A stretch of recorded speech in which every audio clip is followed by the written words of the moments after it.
आप ये पाकिस्तान से बड़ा ही आर्गुमेंट आता है कि वो सब अरेस्ट हैं और वो सब जेल में। सर लखवी का बच्चा हुआ था सर, वो जेल में था, 2 साल तक जेल में था, उसके घर में बच्चे हो रहे सर, ये कैसे हुआ था कमाल, जरा सर मुझे ये समझाएं।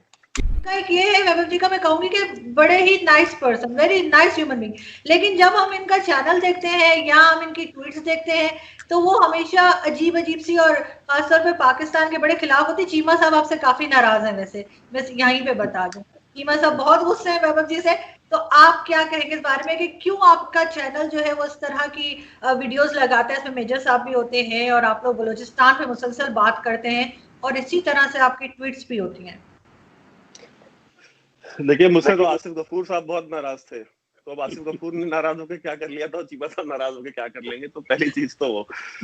दूसरी चीज इन्होंने बताया कि अब मुझे थोड़ी हंसी भी आई कि उन्होंने कहा कि बुरहान वानी ने शम्मा जला दी है और वो ऐसी शम्मा है।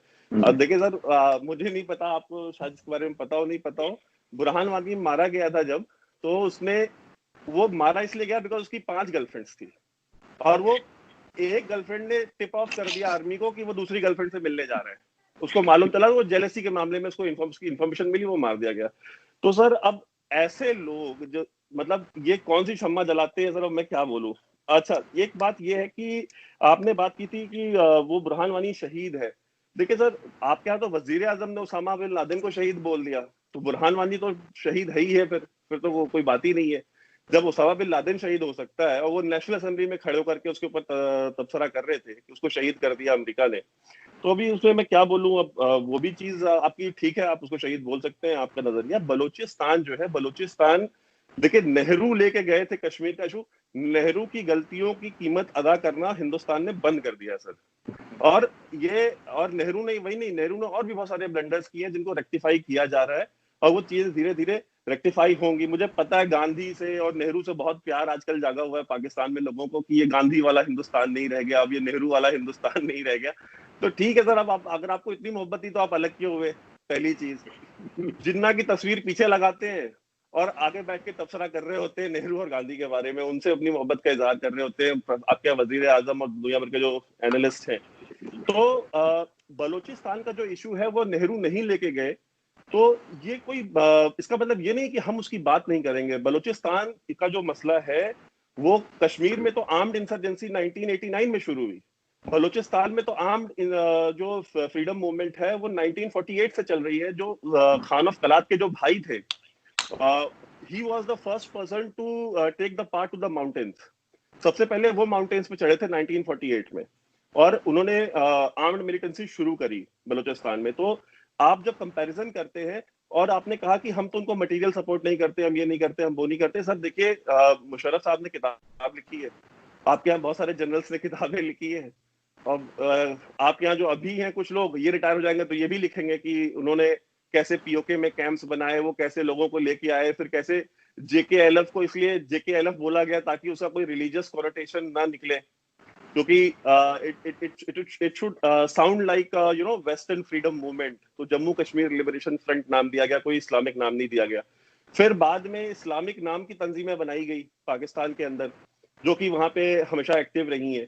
तो सर आप डिनाई कर दें, मैं डिनाई कर दूं, मुझे नहीं पता रॉ बलूचिस्तान में क्या करती है क्या नहीं करती है। मेरे हिसाब से तो सर कुछ भी नहीं कर रही है, उसको बहुत कुछ करना चाहिए। मैं तो यहाँ पे जब भी लोगों से मिलता हूँ तो मैं तो हमेशा कंप्लेन करता हूँ कि रॉ कुछ कर ही नहीं रही। ये पाकिस्तान से बड़ा ही आर्गुमेंट आता है कि वो सब अरेस्ट हैं और वो सब जेल में। सर लखवी का बच्चा हुआ था सर, वो जेल में था, 2 साल तक जेल में था, उसके घर में बच्चे हो रहे सर, ये कैसे हुआ था कमाल, जरा सर मुझे ये समझाएं। मैंने नहीं सुना, ये आपसे सुन रहा हूँ, मेरे नॉलेज में अरे सर ये ऑन द रिकॉर्ड है सर। देखिए पाकिस्तान एक बच्चा हुआ था, एक बच्चा हुआ था, उसका बेटा हुआ था जब वो जेल में था, एक बच्चा हुआ था। देखिए लड़ाइयाँ ये चलती रहेंगी। आप जो बात कर रहे हैं terrorism, Pakistan is in not involve now. फिर आपके प्राइम मिनिस्टर उस वक्त जो नेहरू गए थे वहाँ पर यूनाइटेड नेशन में, तो अगर आपको उन पर एतराज़ है देन आप एक डिस्प्यूट तो रिकग्नाइज है ना, इसको तो हम नहीं कह सकते रिकग्नाइज नहीं है। तो why don't you sit with Pakistan and try to resolve it. They will when you sit, और जितनी भी लड़ाई होगी आपकी अल्टीमेटली, चाहे सेकेंड वर्ल्ड वॉर है, फर्स्ट वर्ल्ड वॉर है, कोई वॉर ले लें, then you have to sit across the table and resolve the issue. And particularly Pakistan India के केस में कि आर बाउंड्रीज आर परमानेंट, जो नेबर्स परमानेंट होते हैं और बाउंड्री परमानेंट होती हैं, you should learn to live peacefully, it is both of us. ठीक है, प्रॉब्लम ये है कि जब एक क्रॉप क्रैक करेगा तो दूसरा करता है, इसलिए एक पहले फिजा और फिर कॉन्फिडेंस बिल्डिंग मेजर्स करें।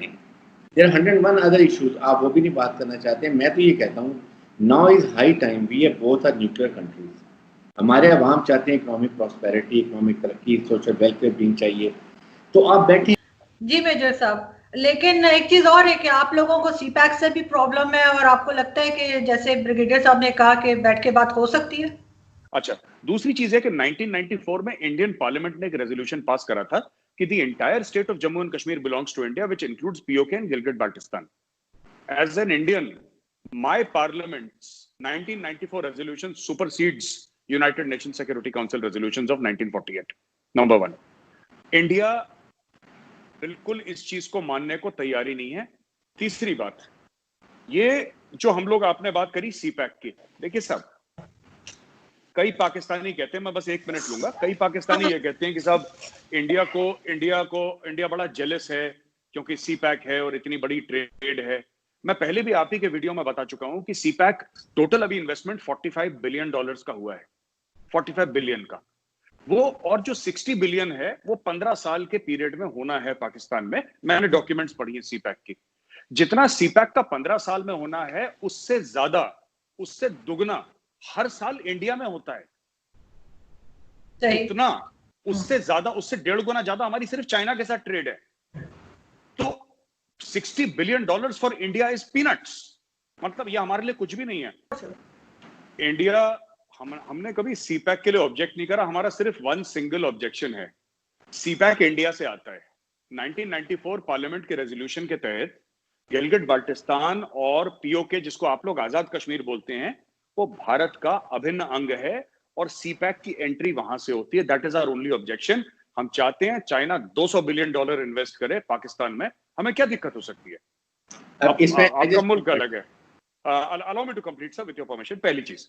दूसरी चीज ये है ना कि अगर हम डिस्कस कर रहे हैं सीपैक, तो मैं बता दूं, हर एक डील, हमारी जितनी भी डील्स हैं, इंडिया की डील्स जितनी भी हैं, आप उनके पेपर्स पब्लिकली अवेलेबल हैं।